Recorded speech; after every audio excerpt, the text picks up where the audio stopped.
Have you ever felt drawn to a place that your family once lived, even if you have never been there? It's more than an interest or a desire to visit someplace. It's something deeper. Like there's a story waiting for you there, some part of your ancestry keeping you tethered to that land. That pull has a name, and it's called roots travel. In this video, I'm going to explain how roots travel is different from other types of travel, why it's growing so quickly, and how it can completely change the way you think about and experience your family history.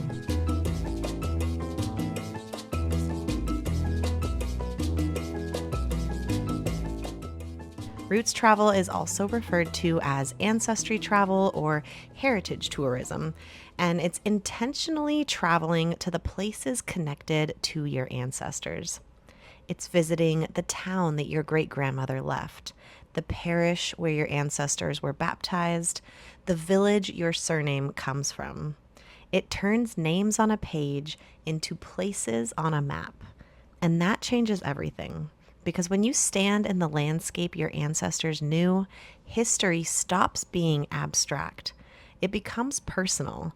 It makes their lives and experiences and their direct link to you more tangible. You aren't there simply to sightsee, but to understand, to immerse yourself in their reality as best you can. And that's how roots travel is different from other types of travel, because it offers travelers a chance to connect with a piece of their distant past. It turns family history into something you can touch. It turns migration into something you can feel. And it turns strangers in the old photographs into people whose choices made your life possible. It's specific, it's intentional, and it's rooted in research. It's not about luxury or escape, it's about returning, belonging, and identity-driven travel. It's about understanding the environment, culture, and history that shaped the people who shaped you. These places offer something more valuable than souvenirs, something that money can't buy. People leave with perspective, understanding, and a deeper sense of belonging and connection. And here's what's fascinating about ancestry travel. This isn't just a niche interest anymore. Ancestry journeys are on the rise again in 2026.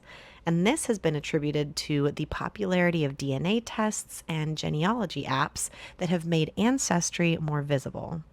Millions of people now know where their families came from, often down to a region and, with some luck and research, even a town. And once you know, it's hard not to wonder. What does it look like there?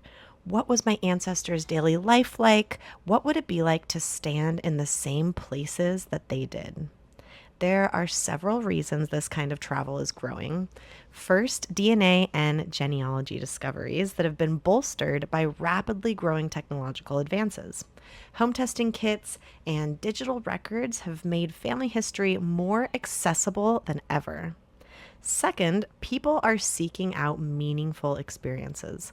The allure of a transformative personal journey is more appealing than passive sightseeing. Third, authenticity. People want cultural experiences, local food, local history, local traditions, and this adds another layer of context when you want to experience and connect to your family history, not just research it. Now, with the increasing number of digitized records, we have access to specific actionable locations, not just countries, but towns, villages, and streets. And this allows us to build an even more detailed and immersive journey into the lives of our ancestors. But why does heritage travel matter? What does it actually do for us? First, identity. Roots travel strengthens your connection to where you came from, no matter how many generations separate you. It gives context to your surname, your traditions, even your personality. And it can provide a powerful sense of belonging, especially for adoptees or those with fragmented family stories. Second, education and empathy. When you learn the historical and cultural context of your ancestors' lives, you begin to understand migration differently. You understand hardship differently. You understand resilience differently. Heritage tourism research shows that these kinds of experiences can increase cultural understanding and emotional connection to a place. Third, community impact. Early studies on this type of travel have revealed that heritage travelers tend to stay longer and spend more time. They hire local guides, local historians, local researchers. They support archives, museums, and small businesses. And when done responsibly, heritage travel contributes to preserving historic sites and sustaining local economies. It protects the past while supporting the present. And it builds upon that sense of connection and community and often fosters return visits.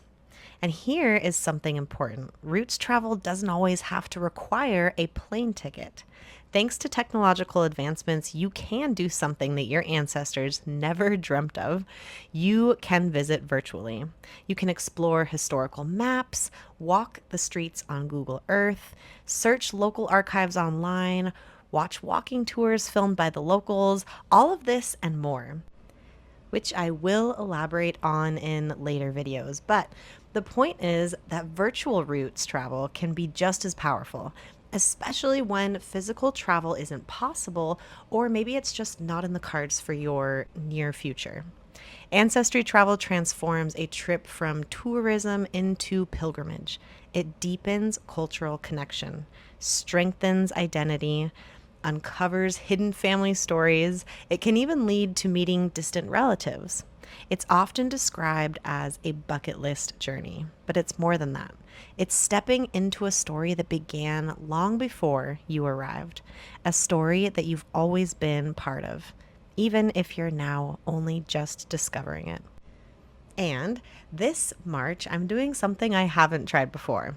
I created something I'm calling Roots Madness.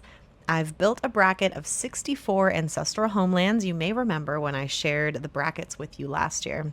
And this year, as the March Madness tournament unfolds, my ancestors' towns will also advance through the bracket.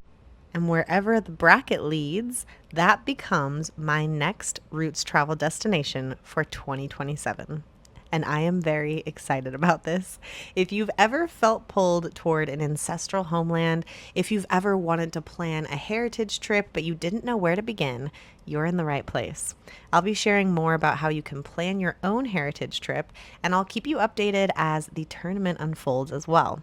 There's still a few weeks before March Madness begins, so if you want to fill out your own bracket and join in on the fun with me, I'll go ahead and share the link about my bracket video in the description for you. And then this March, I'm letting my Roots choose my next travel destination for 2027.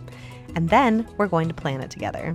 I'll be sharing the contenders with you soon. Thanks for watching. I'll see you next time.